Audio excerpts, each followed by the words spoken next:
به نام خدا. رقص‌های فولکلور ایران قسمت دوم، خراسان بزرگ. بخش دوم.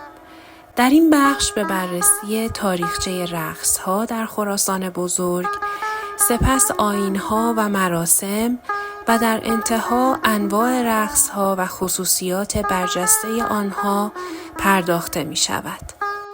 تاریخچه رقص‌ها در خراسان. رقص در خراسان ریشه در هزاران سال زندگی مردم این سرزمین دارد. در روزگار باستان، حرکات دایره‌ای و آیینی نیایش‌هایی برای خورشید و باران بودند. در دوران اشکانی و ساسانی، رقص چوب تمرین قدرت و اتحاد مردان بود. با گسترش تصوف، رقص سماع زبان روح شد. و پس از هجوم مغول، رقص‌های نمایشی پدید آمدند تا اندوه و مقاومت مردم را در قالب حرکت نشان دهند. در دوره صفوی و قاجار با تمرکز فرهنگی و قومی و گسترش رقص‌های محلی در جشن‌ها و عروسی‌ها، رقص‌های دایره‌ای و گروهی جشن خرمن، بارانخواهی شکل گرفت و در دوران معاصر با تلفیق سنت و هنرهای نمایشی و حضور رقص در آیین‌ها و جشن‌های محلی و هنری، ترکیبی از فرم‌های چوبی، دایره‌ای، آیینی و نمایشی ایجاد شد. آیین‌ها و مراسم. در خراسان رقص بخشی از زندگی روزمره است. در جشن خرمن مردم با رقص زمین را شکر می کنند.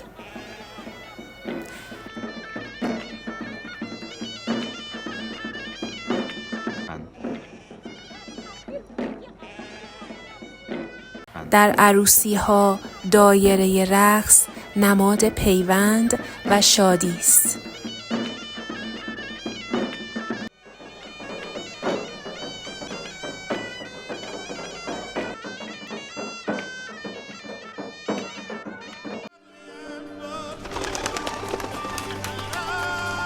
در آیین‌های بارانخواهی کودکان می‌چرخند و آواز می‌خوانند تا آسمان ببارد.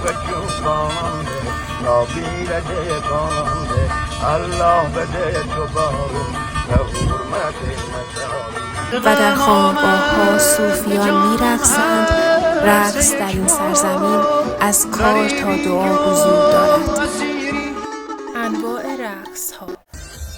رقص چوب پرشورترین رقص خراسان است.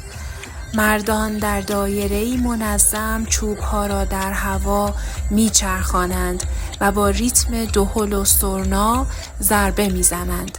هر ضربه نشانه نظم و همدلی است، نه خشونت.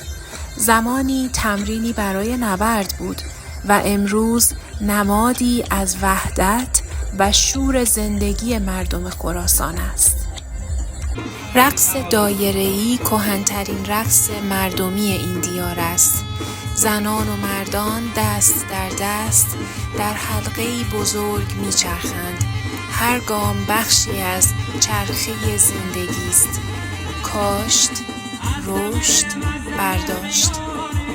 دایره نماد خورشید و تداوم حیات است. لباسی رنگین، چرخشی نرم و ریتمی که از خاک برمیخیزد. رقص نمایشی روایت تاریخ و اسطوره. پس از حمله مغول، مردم اندوهشان را در حرکت ریختند. اسب چوبی سیاه تمثیلی از آن تاخت و تاز بود و چرخش بدنها فریادی برای ماندن. امروز همان رقص نشانه ایستادگی و امید است.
رقص آیینی زبان دعاست. در روزگار خشکسالی مردم با حرکاتی آرام از آسمان باران می‌خواستند. نگاه‌ها به آسمان، دستان باز، کوزه یا آینه در دست و امیدی در دل. رقص‌هایی ساده اما سرشار از ایمان و پیوند با طبیعت. رقص سماع صوفیان. در خراسان رقص به آسمان می‌رسد. در خانقاه‌ها صوفیان می‌چرخند تا به خدا نزدیک شوند. هر چرخش سفری است از خاک تا نور. هر چرخش تکرار لحظه خلقت است.